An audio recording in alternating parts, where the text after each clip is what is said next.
All right, welcome back to Daytime. Well, obviously, we are the first official day back to school, and one very important component of that is making sure that the kiddies are well fed.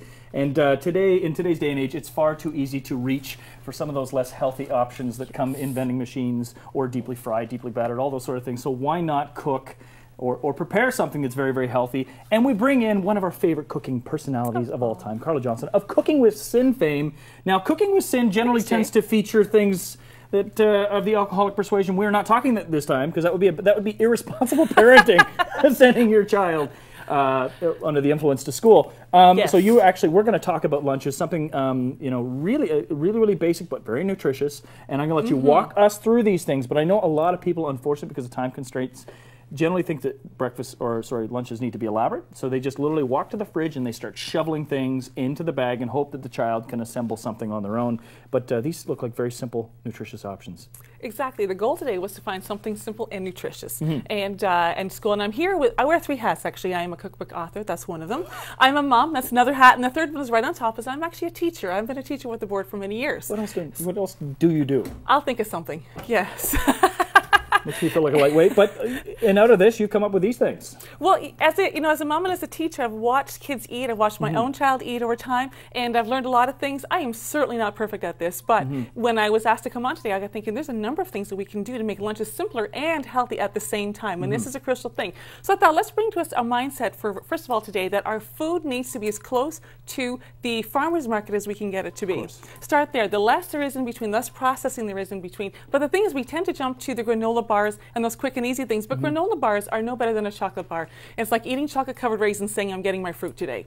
So we need to stay away from this. And I'm actually not even going to talk about carbs today. Not that I am anti-carb, but the kids get lots and lots of carbs. I've seen kids, and here's some no's, I've seen kids come to school with a bag this size of candy for lunch.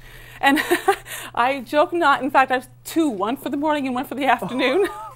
And I had a wonderful student, really busy family, who came to school every day with a Pop-Tart for lunch. That was the lunch every single day. And so the carbs are out there. The carbs are so easy to get and so easy to grab. So today I'm going to be talking about vegetables, fruits, and protein. And we can talk about carbs another time, or even they leak into their diets so quickly anyway. Well, and I've also heard too, correct me if I'm wrong, but now there's this whole theory that we kind of have a limited capacity for decision making throughout the day. And and part of what affects that is our glucose intake. And what you want to have the type of foods that will be a slow release versus a quick release, so that you don't crash midway. You've got it. And so you look like you brought a lot of slow release stuff. Hey, slow release stuff. Yes. So first of all, I just brought some fresh vegetables. These are so easy to put together. Look at this. These snow peas. A lot of kids love these things. Easy to crunch. Just throw them into the lunch. Pickles, carrots, cucumber. Cucumbers are fun. They can be sliced. A lot of people do them in coins, but you can also slice them in like strips, and so the kids can eat them like a cucumber stick.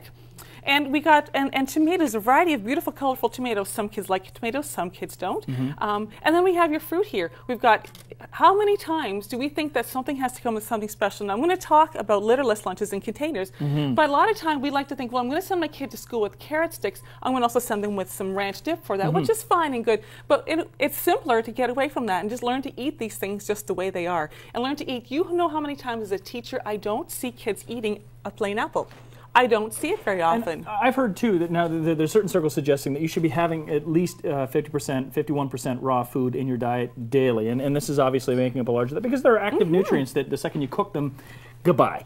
Yes. Goodbye. So, and you've brought a lot of dynamic flavors with you. These are, snow peas, again, sweet. The pickles, which just have that soury, vinegary, zingy. Yes. But litterless lunches, that I find fascinating, because we're seeing a lot more schools kind of that environmental consciousness, where products of the 70s and 80s, it was all about throwing things in the bin. So let's talk about litterless lunches. Well, over here I have a variety of containers, just brought a selection of different kinds of things that you can bring for your containers for food. So here's this little one. I like these little ones because these little ones are great. This is where you can put a little bit of ranch dip if you want for your vegetables, a little bit of something. Some people like to send their apples with a little bit of caramel dip. Well, that's a lot of sugar, but you can put all your little dips and stuff in here, and you can put your small portions in here too.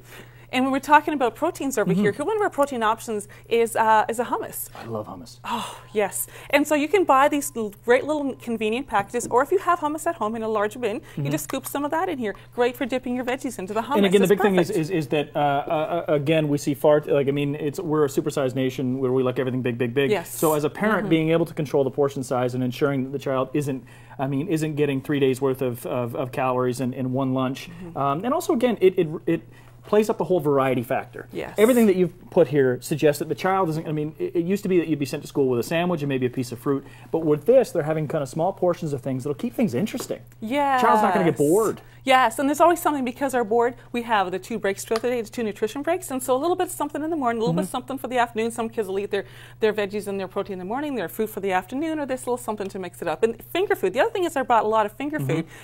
Kids' fingers tend to be a little bit dirty at school, just that we don't clean them a lot. And so my Especially, suggestion... Jimmy Mucus, but anyway. Yes, yes! I'll have a piece of fruit. Thank you. Thank It you. has to be said. So what I do often for my own daughter, and I've done this a lot, and that is toothpicks. And little fancy toothpicks. In my family, those are called weapons. But anyways, go ahead. Yes. I believe that, without a doubt. Send young kids with sharp, Excuse pointy me. things. Run, run! My mouth hurts. And the thing with the little essential, I was just in plastic forks too. Plastic forks and things too get sent along, and the little containers, they all go home, and you all know what your kids eaten and haven't eaten. Wonderful. Again, you have so many ideas, and again, cookingwithsin.com. If you just want to have a culinary adventure going through the pages of the annal that all that is good that you have put together, cookingwithsin.com. Well, I'm sure we're going to have you back on many more times. That'd be awesome, Jay. Thank you. All right, there's some food ideas for you folks. More daytime to come, so stay with us.